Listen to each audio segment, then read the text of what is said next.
Most people are very gentle in their nature. They live in an illusory world. They have no idea what is happening around them, behind the walls or beyond their borders.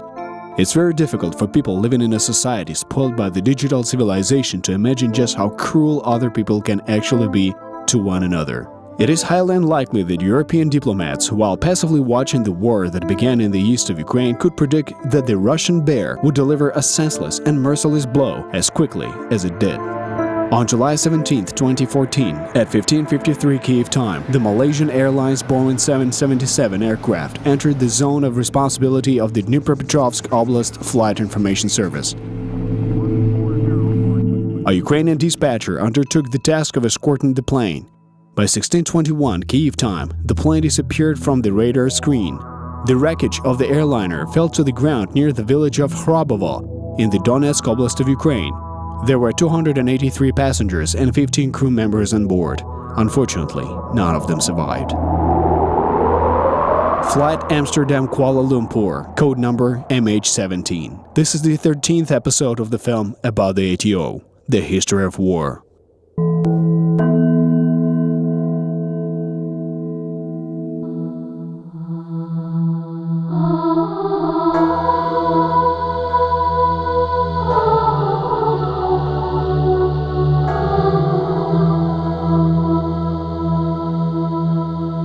We're trying to understand the course of the anti-terrorist operation in the east of Ukraine, its causes and effects. What does the Russian Federation have to do with all this? And how does the confrontation between Ukraine and Russia pose a potential threat to Europe? There's a term among historians, black swan. It is an accident, the rarest coincidence that affects the course of world history in a critical manner. The tragedy of the Malaysian Airlines Boeing reminded the world that anyone can become a victim of war or international terrorism regardless of their citizenship and worldview. So what happened to the Boeing? Was it malice, a technical error, or a special service operation? Stay with us. This program will be interesting.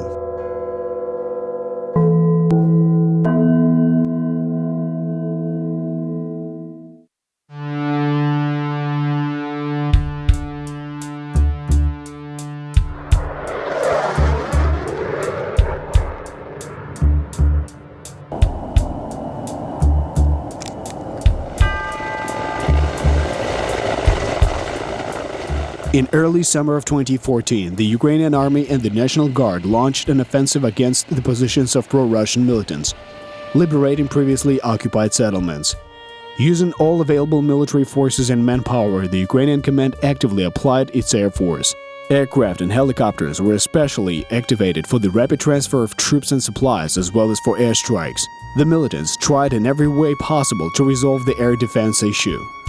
Portable anti-aircraft missiles appeared in the arsenal of weaponry of the pro-Russian terrorists in the Donbass back in June, including the latest Russian development Vrba. On June 6th, an aircraft photo surveyor, An-30, was shot down above Slavyansk. By July, the flight of the Slavyansk garrison was covered by the Strela 10 mobile systems received from Russia. On July 16th, the Ukrainian fighter jet Su-25M1 was shot down in the Amrosivka region. It is noteworthy that this aircraft was destroyed not from the ground, but with an air-to-air missile launched from a Russian fighter jet.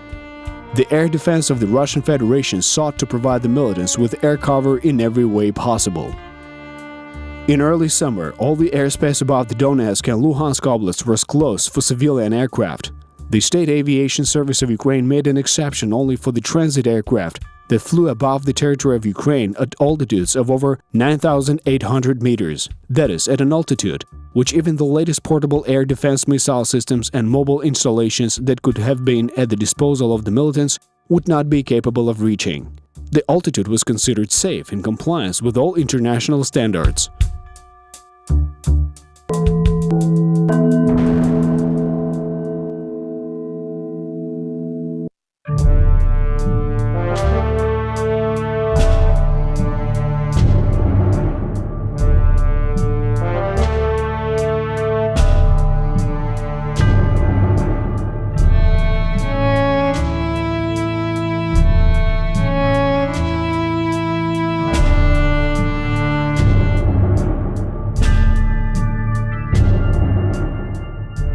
Anchorman of a Russia TV channel, The militiamen reported that they managed to shoot down another transport aircraft of the Ukrainian Air Force. This happened above the city of Torres in the self-proclaimed Donetsk People's Republic. On July 17th, the Russian-backed forces announced on social media that they shot down an An-26 transport aircraft of the Ukrainian Air Force near the city of Torres. In fact, a passenger liner was hit. The wreckage of the aircraft and the remains of its passengers were still falling to the ground from an altitude of 10 kilometers, and the Russian media had already announced that to the whole world, glorifying the new victory of the so-called Donetsk militia. There were certain reasons for the confidence of Russian-supported troops and Russian television channels in the destruction of the Ukrainian An-26 transport aircraft. The terrorists had informers in Dnipropetrovsk. They constantly reported the flights of Ukrainian aircraft. Indeed, on July 17th, a transport aircraft was due to fly out to deliver supplies to Ukrainian troops at the border. For technical reasons, the aircraft did not take off.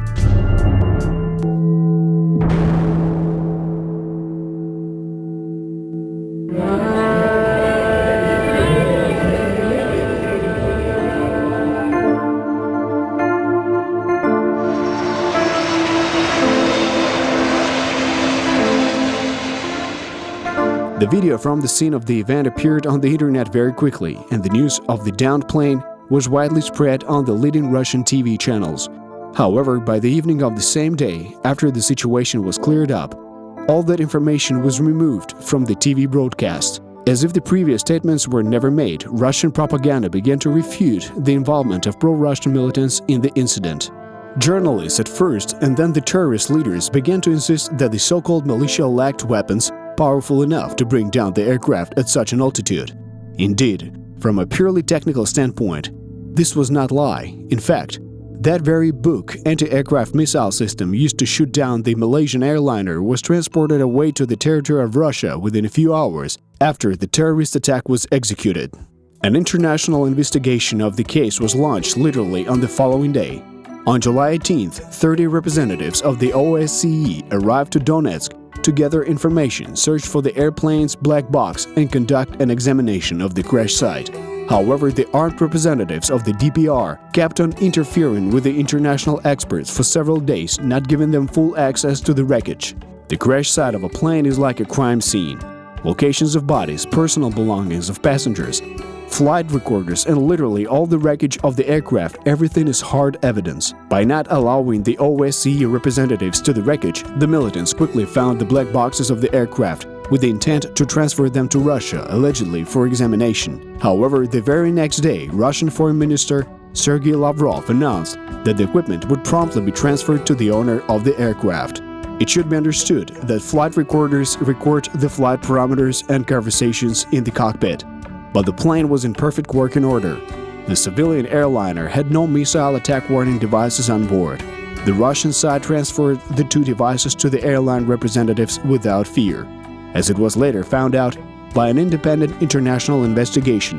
The attack was unexpected and the crew simply could not take any measures to evade the missile. Realizing that they committed a war crime, the terrorists urgently evacuated the murder weapon. But it's very difficult to hide anything in the modern digital world. The densely populated east of Ukraine hampers not just normal warfare, but also the secret transportation of weapons. Photos of the missile launched at the Malaysian aircraft appeared on the internet almost immediately. The same strange-looking combat vehicle that was being transported in a trailer kept appearing on mobile phone and DVR recordings. It was the aforementioned complex. A few years later, an international investigation restored the events of this day accurately and to the last minute, reliably establishing both the launch site of the missile and the belonging of the complex to the 53rd Anti-Aircraft Missile Brigade of the Armed Forces of the Russian Federation.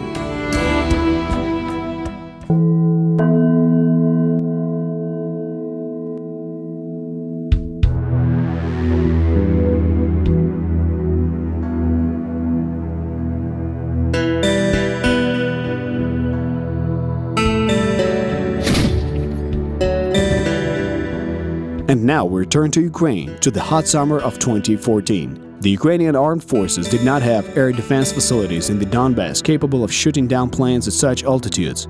The only unit that possessed the Ukrainian Buk missile system was the 156th Donetsk Air Defense Missile Regiment. All the complexes of this unit were redeployed to the administrative border with Crimea in March.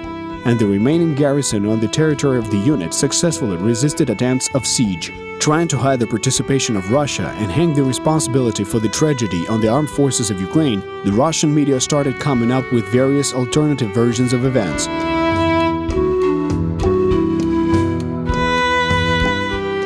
The first of them was aired on the Russia Today channel late in the evening on July 17th. A tweet by supposedly a Spanish dispatcher was posted, who claimed that a few minutes before the crash landing of the Boeing, Ukrainian military aircraft were spotted near it, which were allegedly using the civilian aircraft as a cover. In turn, the agency Interfax Russia came up with its own version. In their opinion, the Russian Air Force One, the plane of Russian President Putin, who was returning from a Latin American tour, was the target.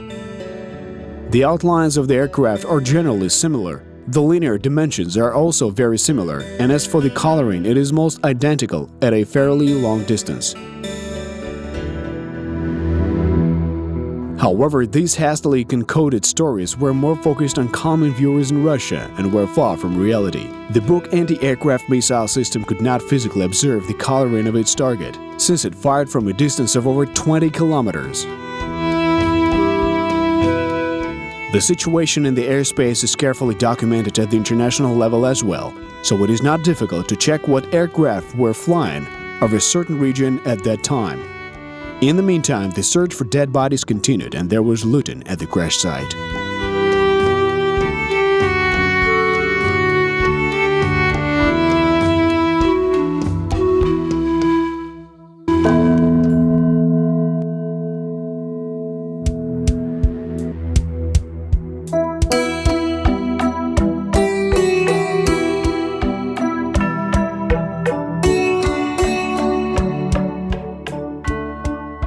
Some elements of the fuselage had disappeared. Part of the personal belongings of passengers, their money, mobile phones, and even cosmetics were ended up in the pockets of the militants. Moreover, some of them later bragged about their rich trophies of war on social media. In the evening of July 21st, the train with the remains of the passengers and crew went to Kharkiv. The following day, the Interpol team began preliminary identification of the bodies. The Ukrainian authorities made an agreement with the Dutch on their transportation to the Netherlands for identification by relatives. The battles on the border in the east of Ukraine continued. The Russian artillery kept firing methodically at the positions of the Ukrainian military, and Russian television continued the vigorous bombardment of the minds of viewers with new versions of the events. Among the most famous attempts to shift the blame to Ukraine, there's the version about the Ukrainian fighter jet Su-25 and pilot Voloshin, who allegedly shot down the Boeing. Russian journalists did not answer the question why, for what purpose he did that, and on top of that, they did not even bother to study the technical characteristics of the aircraft. The fact is that the Su-25 fighter jet was designed to operate near the ground and attack ground targets at extremely low altitudes. Its cockpit is not sealed. Technically, the jet can climb to 10,000 meters, the same altitude at which the Malaysian Boeing was flying. But because of rarefied air, the pilot would lose consciousness and die. A bit later, attempts were made to falsify satellite imagery in which Ukrainian missile complexes were allegedly disappearing and reappearing. There was even a version about the Ukrainian fighter jet Su-27, which ostensibly fired a missile at the Malaysian airliner. Channel 1 Russia continued exaggerating that version by creating 3D models and demonstrations, but it could not stand up to any of the blatant and harsh criticism. The quality of the forgery was very clumsy. The planes were disproportionately large. The photos showed a Boeing 737 instead of the downed Boeing 777, and their silhouettes are different. An actual missile launch is executed from an entirely different angle, and, as the investigation later established, the plane was hit in the frontal hemisphere. One important point should be made clear here. All these fake versions are not a mistake of journalists eager to sensationalize, rather a deliberate operation mind crime. It is propaganda oriented towards domestic consumption. It is a picture for the inhabitants of Russian villages living in fringes of the country. Its purpose was to present Ukraine as a universal evil and secretly mobilize the Russian audience against Ukraine and its citizens.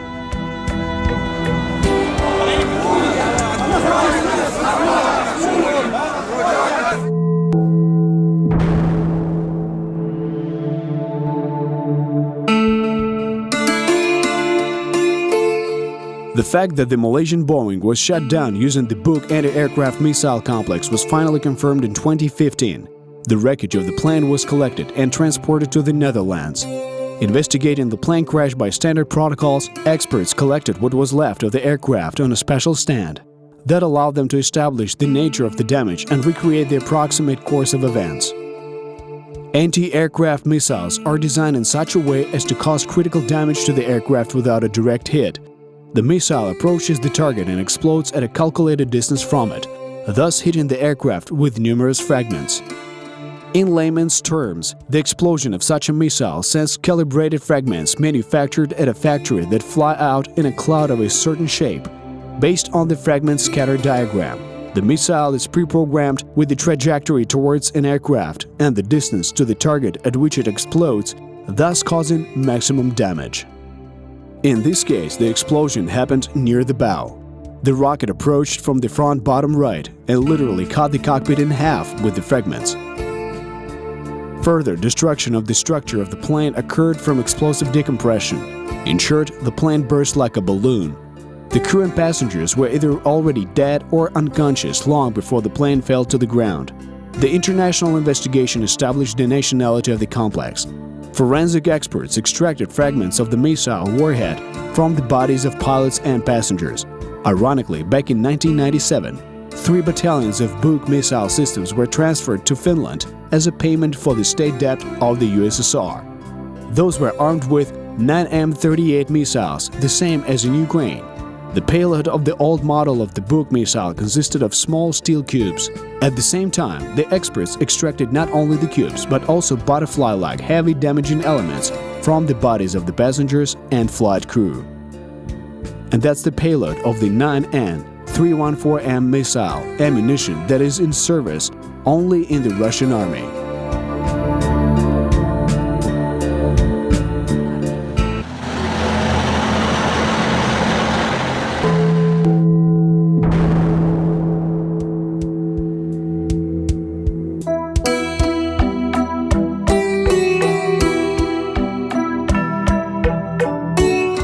The investigation has been going on for several years. How the missile system was brought to Ukraine has been determined. The chronology of those days has been restored, and the location of the missile launch and the names of people involved in the tragedy have also been found. Even Russian propaganda, unable to withstand obvious facts, smoothly shifted the focus of its information war on the domestic public. But the question remains, what for? For what purpose were such serious and deadly weapons transferred to the militants? After all, it would have been wiser to fight Ukrainian aviation with portable air defense systems and short-range systems, which Russia has plenty of. Moreover, it would have been easier to disguise those weapons by the standard scheme as trophies of war. Simply put, the Buk SAM was created during the Cold War and was intended to combat NATO's strategic bombers or cruise missiles, but not at all for attempts to shoot down a sluggish An-26 transport aircraft or a single helicopter from the skies.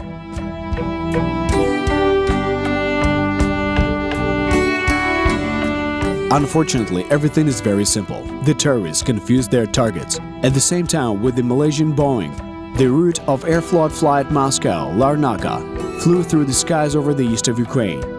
At 16:09, the routes of the two planes intersected.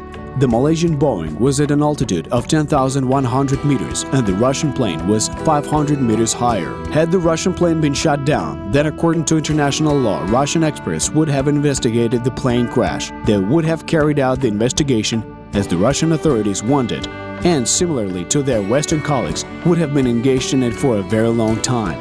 The distraction of the aircraft would have become an excellent reason for the introduction of troops, yet another peacekeeping mission and a formal precept for war. Casus belli. However, not being familiar with the terrain, the militants, having received an order to take position near the village of Pervomaisk, did not take into account the fact that there are several settlements with the same name in the vicinity of Donetsk. It was a special operation, a provocation, a tragic mistake and a war crime. And the passengers of the Malaysian Boeing did more than just save those in the Russian plane at the cost of their lives. The delay in the introduction of regular troops of the Russian Federation into the territory of Ukraine allowed the Ukrainian army to strengthen itself and cover the civilized world from the cruel Russian world.